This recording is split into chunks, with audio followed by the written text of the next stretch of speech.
When you put your heart and soul into creating something, you want it to make an impact, to endure, to express something. What does it take to get there?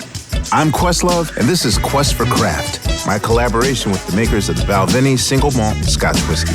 A deep dive into the obsessive, never-ending, whatever-it-takes journey to create something extraordinary.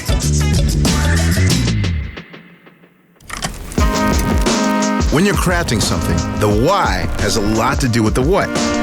A song written to express the composer's inner turmoil is going to sound different to one that's crafted to make people dance. If your intent is to make your audience feel something, it drives your decisions and fuels your passion. For this episode, we are here in Electric Lady Studios with the multifaceted musician Anderson Paak to explore the dynamic between craft and joy. Cheers. Let this be the only thing to come between us. I always wanted to know, is bringing joy to people what you were always about as an artist? I think as soon as I could see what I do on the drums can affect people and make people dance and make people happy, that's when I was all about it. Like that was it. That was the spark.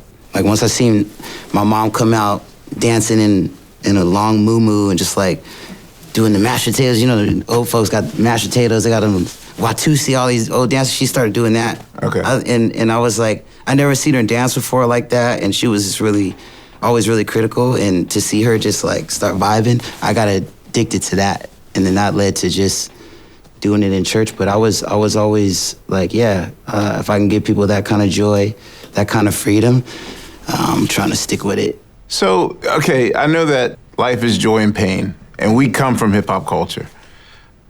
Us expressing pain, there's nothing new about that.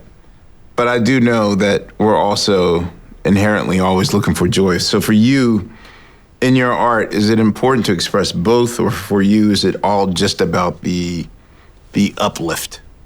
Whatever the medium is and whatever they feel like they can express the best, I think that's up to them. That's the beauty of it as an artist. You can come from the darkest of places and make these joyful demonstrations that help other people in dark places. Because sometimes when you're in a dark place, you just want to watch a Little Mermaid and you want to know it's going to work out at the end. Or you want to watch a Hallmark movie or something, you know? Like, you're not trying to, and there's times where you want to like get the perplexities and kind of feel that too, but maybe you get that somewhere else. Sometimes in a movie, since some people just want that escape and they want to experience that joy, and that's the beauty of artists. And with me, I think I had a lot of different trauma things happen to me, and it was kind of like a coping mechanism, just to, the music I ended up making was just music that I wanted people to. I wanted to get back to how my mom was feeling, and so I think that just stuck with me. And so that energy is always in a lot of my music because that's where it started. So you once said that you wanted to make fun, feel-good music that isn't cheesy. Now, when you're creating this music, are you micromanaging the checks and balances so it's not too happy sounding but still feels good? Or like, how do you know when you have the right? I usually work with a handful of people. It's always like, it's never just me. Never by yourself? It's never just me in a box or a computer. It's always, I got my engineer for starters. Right. Which is, we've been rocking together now for, 8 years or something now. So that's, when you got an engineer you trust. So they're honest with you? Very honest at this point. They love to be honest, even though I'm not asking for your honesty right now. Have they been wrong? They're always wrong. They don't, it's because they don't have they have the luxury of being like, that's trash, and they don't ever have to go out and put it out and perform it and do it and make it work. There's parts to it too, Sometimes you have a song, but can you, like Bruno would say, can you really sell it? And not in a capitalistic sense. It's can you make us believe that you believe it? Yeah, right. It could be the craziest jazz piece, anything, but okay, so how are you going to perform this? How are you going to pull it off? And so your crew of people that your brain trusts is very important in making them happy and bringing them joy. Sometimes it's all you have to trust it when you've been doing music 10 plus years like myself, So I really depend on them a lot. And also I have to like you said, a little bit of micromanaging, but with my own artistry. Because it's like, what haven't I done yet? What haven't I said yet? That's all the game we're playing is like, I can't fool myself. I know I done that melody. So you trust your gut? Oh my God! You really? Yeah, I trust your gut. You really tattooed that one? I had no idea. We may talk about joy a lot, but what is it exactly and how does it relate to creativity? Catherine Price is a science journalist who has thought deeply about these very questions. I think there's a lot of different shades of joy. I'm particularly interested in the form of joy that comes when you're having fun. True fun is this state of playful, connected flow. By playfulness, I don't mean that you have to be silly or immature or childish. I just mean that you have to have a lighthearted attitude and really be okay laughing. Embrace the humor and the joy in life.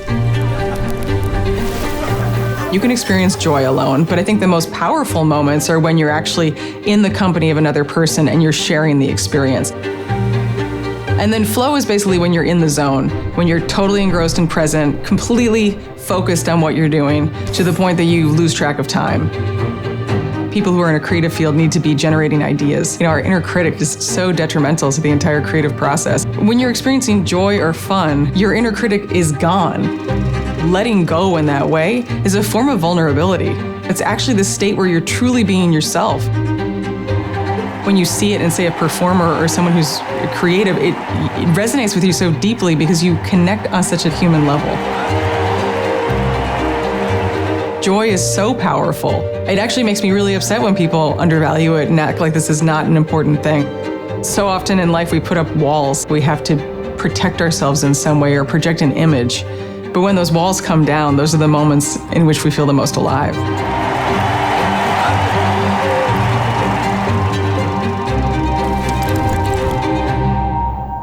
How does your past inform what you do now, especially with what you represent? Because you bring this joy to millions. Yeah, they're like those, I don't know, infinity stones that, once you go through these things, you got them. And so the further you get in life, you always have to reach back and keep those scruples or whatever. I mean, I've seen some crazy stuff, man. And it just, now that I'm older, I just learned to appreciate joy more, appreciate these times of traveling and changing other people's lives. And I mean, I don't know how beautiful that is unless I've seen it all taken away in an instant. We come from a culture in which, the ice grill is our number one weapon and tool. Mm-hmm. Now, you are probably known for the opposite of that. You're world famous for your smile, so was that a conscious decision, especially coming from LA? Because I would just tend to think that most cats in LA can't afford that type of vulnerability. But what made you cross that line? I think that's what it was, My cousins and other people around me were some serious gangbangers. I mean, I've done songs with some Bloods, Paul McCartney, and then Crips, and then it's all over the place. So These are two different rooms, and so but the hardest dudes since the beginning of when I can remember were always telling me, boy, you got the best smile, you better smile. Don't ever try to be no thug. That ain't you. Don't get into this. Do your music. And they would gas me up. Look at that boy's teeth. That boy got some chiclets or whatever. They roast you, but when your cousins roast you, that's how they love you. So right. Also too, I got these big ass teeth, so it's it take a lot for me to just fully shut. That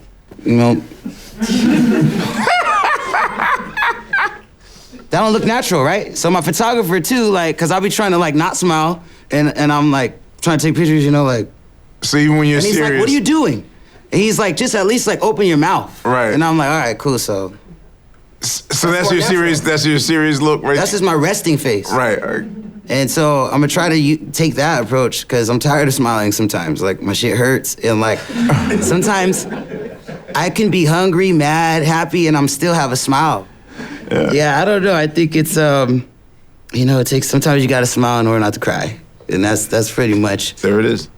But I think it's just a part of just who I am. And it was the people that kind of didn't always get the luxury of smiling because I was considered weak and all this stuff that they couldn't do that. And I'm pretty sure they wanted to smile a lot of times too. And so I always kept that in my mind, and it was just like, yeah, I'm gonna just do it for them. Never change. Yeah. Is the drums for you like your Linus security blanket? Yeah. So how hard is it to get from behind there? And Man, it's been a battle. I mean... So that's you being naked and vulnerable? Yeah, well, it's just, you know, that's where it starts. That's where I'm probably most comfortable. That's where I know I can really... I have the most vocabulary in, I feel like, right? So I can have the Really? I feel like, as far as... Wait, you Not seriously what? think that? Well, I mean, you're the best drummer in the world, so you probably think I'm but- trash. But yes, I think I'm pretty good on the drums. No. It's not. No. I'm not even. Damn it, this interview's over. No. It's just that for me, you have such a raw, soulful voice, and a kind of voice that is literally the history of Black spirituality, Black pain, Black sensuality. Like, no one today is singing like you are. Like, Thank you. but that's also pressure. Like, you're. It is, yes. And so that's what I'm saying. It's always No like pressure. Right. But I'm always working to try to fine tune that, and I feel like and also like being surrounded by these who I think are some of the best singers and best producers. And the singing is like, wow, man. It's like I would love to sing like Jilly from Philly. I would love to sing like Bruno. I would love to like do, you know, develop my voice and all this stuff. And I just felt like I got a long way to go with that. And I'm enjoying the journey. As far as collaborations are concerned, who would be your dream collaborator in terms of like singing with someone or creating music with someone? I mean, Stevie still need like Stevie. I feel like he makes songs with everyone but me. Have you gotten a chance to? He hates me, and I think I got I got the tattoo Right. of him. It's a little overkill, maybe like he ain't seen it. I don't think he's seen it. He said it, y'all. He said. In most workplaces, people can't wait to earn their retirement. But at the Balvenie Distillery in Dufftown, Scotland, there's a tiny community of craftspeople who never want to leave. The Balvenie Distillery is a serious place, but also a joyful one. Here's Ian McDonald, Balvenie's longtime head cooper. I'm not working. It's near job. It's something I enjoy doing. Most people don't want to leave here once they've came here. Just the joy of being here. And it's the same with David Stewart as well. And he's been with the company for over 60 years. But just the way we do things here. The Balvenie Distillery is one of the rarest distilleries where all the crafts are handcrafted. Everybody takes pride and passion in making the Balvenie. It's just a joy to be part of the team that's involved in making it. As a co-founder of a band that's been together for 35 plus years, I understand what he's talking about. To be on an ongoing creative journey with people you know and care about, it can have its challenges, but it's filled with joy, including the joy of making something. Knowing what you know now, from living through trauma, processing trauma, to finding your joy, finding your talent, what advice could you give to an artist that might be going through the same things that you went through? I think you just it all comes down to purpose. I mean, I think you got to hang on to it with all your might. Whatever that thing is, that if it's that pain, if it's that joy, you got to really hang on to it and find purpose in it and just do it to the max, because there's a lot of painful music and a lot of dark people that brought a lot of joy to people's lives with when they were able to channel that energy. You know, when I think of like people like DMX, he was going through so much, and when he prayed, it just like you see what his purpose was, right? So I think people have to grab a hold of that and try to find that, and that's what it was for me. When I was 16, like I thought my purpose was just to be a good drummer.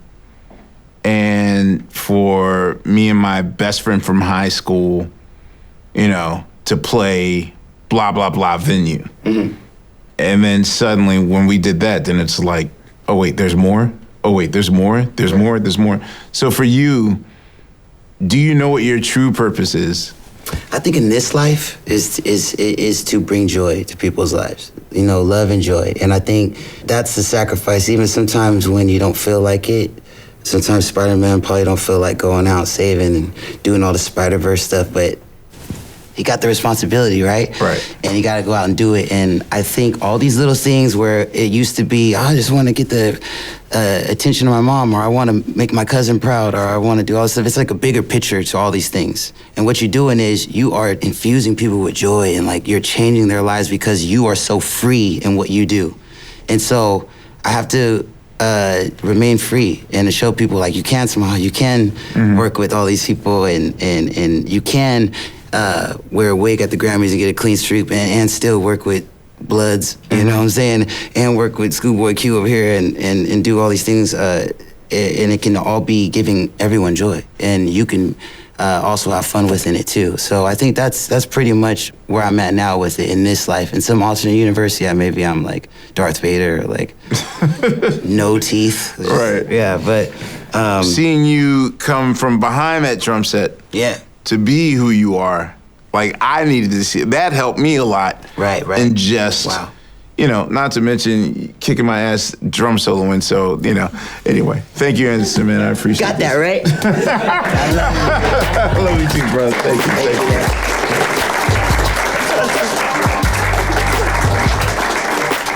you. There are other motivations to craft something aside from bringing people joy.